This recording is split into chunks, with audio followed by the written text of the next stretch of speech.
If you're looking to expand your brain as well as expand everything else that you can do here, we've got the Vail Symposium, and they do the best programs, the best lectures, anything that you could ever imagine. They bring it into our community, and we've got Claire Noble here. Claire, thank you so much for meeting us. Great to see you again, Maddie. Of course. Beautiful morning, and we've got some really interesting programs over the next week.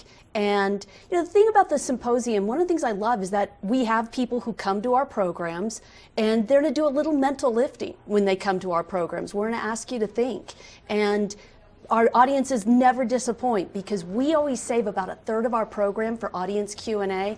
And last week, our speaker was just blown away by the questions he was getting and commented to me afterwards that these were great questions. So we have a really smart, curious community here in the Valley. Which is so cool because everyone thinks that we're all just a bunch of ski bums, really, living our best lives. I mean, not complaining, but it is nice to know that you can go and have an intellectual conversation with someone, especially after going to these symposium lectures. We're smart ski bums. Yeah, we're educated ski bums here in the Vail Valley. So this week we're talking the economy. Last week we were talking mindfulness meditation. This week we're talking the economy, which just goes to really show the diversity of programming we do here in the community.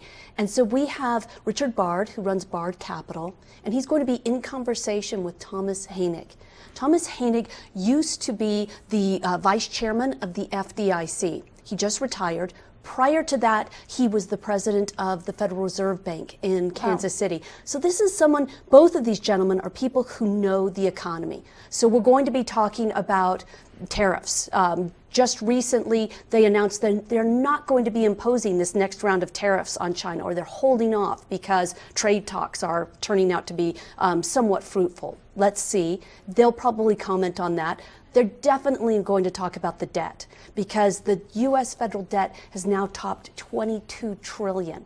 And it used to think that the thinking was that that would crowd out private businesses from being able to borrow.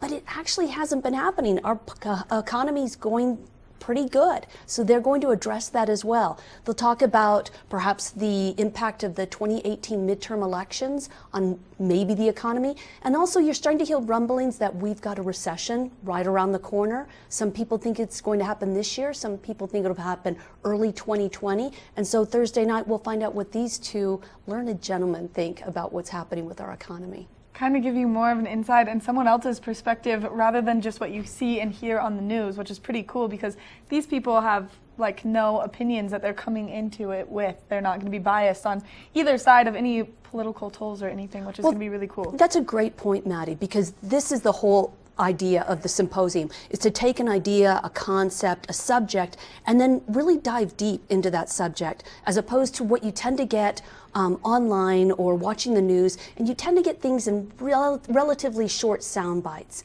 So this is a deeper look at our economy. Which is very interesting. Really quickly, we're almost out of time. You have two more great events coming up for the following week. We do, Monday and Tuesday. Monday night is one of our environmental programs, The Future of Food. We're going to look at locally food recovery as well as food insecurity. We're going to look at nationally food waste. And then we're going to look at one of the things about the climate change that you don't hear a lot about, and that's what's going to happen as CO2 increases in our atmosphere and what kind of effect that's going to have on agriculture. And then Tuesday, we're going to be looking at the news itself. We have Mary Walsh and David Martin, a producer correspondent team with CBS. They've been working together for 25 years. So they've been on CBS This Morning as well as 60 Minutes talking all about their collaboration. I mean, that's one that I'm pretty interested in. Claire, thank you so much for coming in. The best place to get tickets is where? VailSymposium.org. Again, thank you so much for coming in. Always great to see you and always great to learn a little bit from you as we sit here for our short 4-minute window. Make sure that you check out what the Vail Symposium has to offer because there's always an event for everyone. And go with your friends because then afterwards you can go sit down and talk about all of the things that you just learned. Tess and I, our producer, we like to do that. And Tess, I think that we should go on Tuesday to the event only because it's something that we kind of do here at TV8. Coming up next, we're going to take a look at that full weather report, so stay tuned.